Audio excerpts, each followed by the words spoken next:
Hello friends, I am Anil Guru sir and welcome to my channel Anilji's Easy English.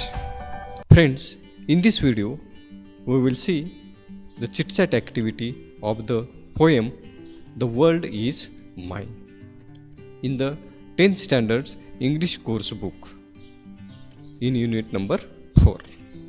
Now first we will see importance of the chit-chat activity. First, in language study question, make a meaningful sentence. Second, in comprehension of the passages, there is personal response questions, and in writing skill, there is a dialogue writing or complete the dialogue. In these questions, the chit-chat activities are important. या वरील प्रश्नामध्ये म्हणजे language स्टडीच्या प्रश्नामध्ये अर्थपूर्ण वाक्य तयार करा किंवा पूर्ण करा असा एक प्रश्न असतो. त्यामध्ये आपल्याला चिटचॅट ॲक्टिव्हिटीचा उपयोग होतो. त्यानंतर कॉम्प्रिहेन्शनमध्ये पॅराग्राफवरचे जे प्रश्न आहेत त्यातमध्ये 5वा प्रश्न असतो की पर्सनल रिस्पॉन्सचा आपलं वैयक्तिक मत नोंदवा. त्यामध्ये सुद्धा या चिटचॅट ॲक्टिव्हिटींचा खूप उपयोग होतो आपल्याला ते प्रश्न सोडवताना.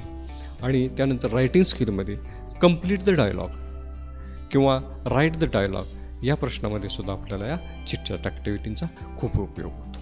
Now let's see the chitchat activity. Activity number 1.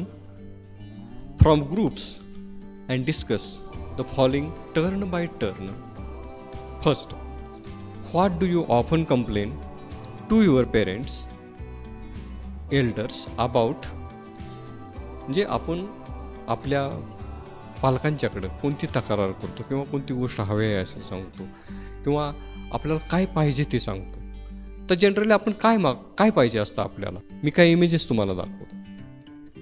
तेच तुमच्या कंप्लेन आहेत का बघा. उदाहरणार्थ mobile phone. You want mobile phone, laptop,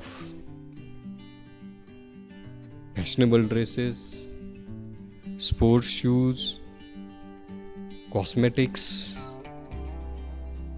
makeup kit, wrist watch. We want these things. Now B activity. Name some things you have in your possession which your younger brother or sister does not have. आता आपल्या भावाकडे किंवा बहिणीकडे ज्या गोष्टी नाहीत परंतु तुमच्याकडे आहेत त्या वस्तू आहेत, तुमच्या मालकीच्या त्या वस्तू आहेत. अशा कोणत्या वस्तू आहेत बघूया आपण. कदाचित या वस्तू तुमच्या असू शकते. May be a bicycle,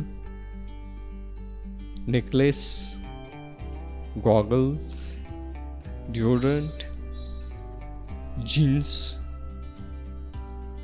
hair pins, T shirt,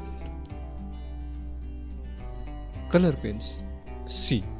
name one thing that at present you are craving to possess most of all. म्हणजे आता आपल्याला एखादी गोष्ट पाहिजेच आहे, खूप गरजेचं आहे किंवा खूप आवडते आपल्याला ती गोष्ट. मला पालकांच्याकडून ही गोष्ट विकत पाहिजेच आहे. अशी कोणती गोष्ट तुम्हाला पाहिजे. कदाचित तुमच्या मनामध्ये हे असू शकेल बायसिकल विथ गिअरची सायकल पाहिजे तुम्हाला, मोबाईल फोन, लॅपटॉप. या गोष्टी तुम्हाला अत्यंत गरजेच्या आहेत असं वाटतं किंवा पाहिजेच आहेत असं वाटतं. Read the translated Arabic proverb given below and discuss what it means to convey. आता आपल्याला एक अरबी भाषेतील इंग्लिशमध्ये ट्रान्सलेट केलेली म्हण दिलेली. त्याचा अर्थ काय होतो ते आपण बघू. I complained that I had no shoes until I met a man who had no feet. म्हणजे मी आणवा नाही याची मी तक्रार करत होतो, परंतु मला ज्या वेळेला दिसलं की एक व्यक्ती अशी आहे की त्याला पायच नाहीत, त्यावेळेला मला माझी तक्रार खूप निरर्थक वाटली.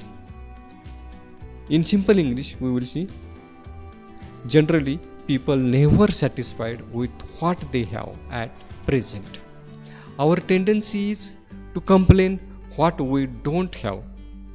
We always looking at who is better from us, but we never look at what we have better than others.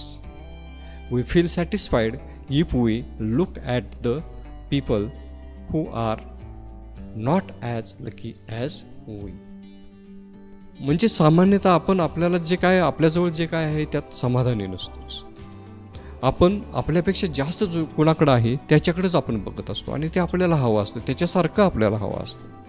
पण आपल्याला जे काय मिळालेलं आहे त्याच्यापेक्षा कमी गोष्टी काही लोकांना मिळालेल्या आहेत. म्हणजे आपण जेवढे नशिबवान आहोत त्याच्यापेक्षा कमी नशिबी की जगामध्ये काही लोक आहेत, त्यांच्याकडे आपण बघत नाही आणि आपल्याला जे काही मिळालेलं नाही त्यासाठीच आपण रडत बसतो, त्यासाठीच आपण दुःख करत बसतो. म्हणजेच हे असं दुःख न करता आपण आपल्याला जे काही मिळालेलं आहे त्यामध्ये समाधान मानावं, कारण ते सुद्धा कोणापेक्षा तरी आपल्याला जास्त मिळालेलं आहे, असा या म्हणीचा अर्थ होऊ शकतो.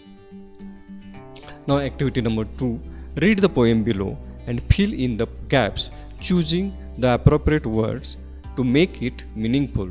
Also suggest a title of your own. आता कविता एक दिलेली आहे आणि त्यामध्ये रिकाम्या जागा दिलेल्या आहेत, आपल्याला शब्दही दिलेले आहेत, ते शब्द आपण त्या रिकाम्या जागी भरायचे आहेत. शब्द कोणकोणते आहेत बघा. Hours, fall, flowers, at all, birthday, years, tears and shadows. Will see the poem. First line, count your garden by the. Count your garden by the. आता याला कोणता शब्द बसेल? गार्डन आहे म्हटल्यानंतर काय येईल तिथं? Flowers. Yes, flowers. Never by the leaves that. बागेमध्ये फुलं किती आहेत बघा. पानं, आता पानाबद्दल तो कोणता? Hours, fall. Yes, fall. पडलेली पानं बघू नका. आपल्या बागेमध्ये फुलं किती आहेत बघा, पडलेली पानं बघू नका. Count your days by golden hours. आपल्या दिवसामध्ये स्वच्छ सूर्यप्रकाश आपल्याला किती मिळाला ते बघा. Don't remember clouds at all. आणि अंधारून किती आलं, काळी ढग आकाशामध्ये किती आले हे न बघता आपल्याला सूर्यप्रकाश किती अनुभवायला मिळाला हे बघा. Next stanza, first line, count your nights by stars not shadows. म्हणजे रात्रीमध्ये तारे किती दिसतात आपल्याला बघा, अंधार किती आहे हे बघू नका. Count your life with smiles not tears. आपल्या जीवनामध्ये हास्य किती आहे बघा, अश्रू किती आहेत हे बघू नका. And with Joy on every birthday. आणि प्रत्येक वाढदिवस आपण आनंदाने साजरा करा. तिथं दुःख करत बसू नका की माझं आता वय वाढत चाललं आणि माझं आयुष्य कमी व्हायला लागलं आहे, असा विचार न करता प्रत्येक वाढदिवस आपण आनंदाने साजरा करूया. And last line, count your age by friends not years. आणि आपल्या आयुष्यामध्ये आपण किती मित्र मिळवले हे बघा, आपण किती वर्ष जगलो हे बघू नका. जीवनाची श्रीमंती किंवा जीवनातला आनंद असं आपण टायटल देऊ शकतो. Next activity, fill in the table on your own. बघा आपण टेबल काय आहे ते. What makes me extremely happy and what makes me extremely sad.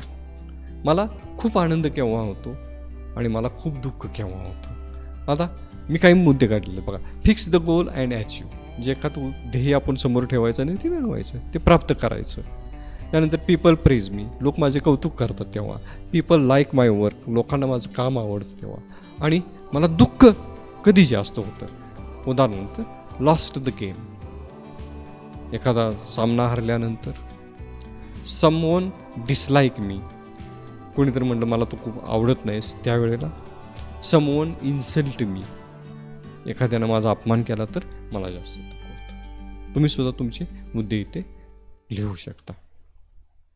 Now let's see the activity number 3. Make the world a happy place by changing negative things into positive ones. म्हणजे जग आपल्याला अधिक आनंदी करायचं आहे. जे नकारात्मक विचार आहेत ते सकारात्मक करू. बघा आता हे कोणते नकारात्मक शब्द आहेत ते आपण सकारात्मकमध्ये बदलू शकतो. पहिला hatred, change into love. Injustice, change into justice. Poverty, change into wealth. Intolerance, change into tolerance. Selfishness, change into selflessness. fear change into fearlessness, jealousy change into appreciation, enmity change into friendship, and differences change into unity, unrest change into rest, dirt change into cleanliness, sorrow change into happiness. In this way, we can change the world in negative world into positive. I think you understand the whole activities of the chit chat.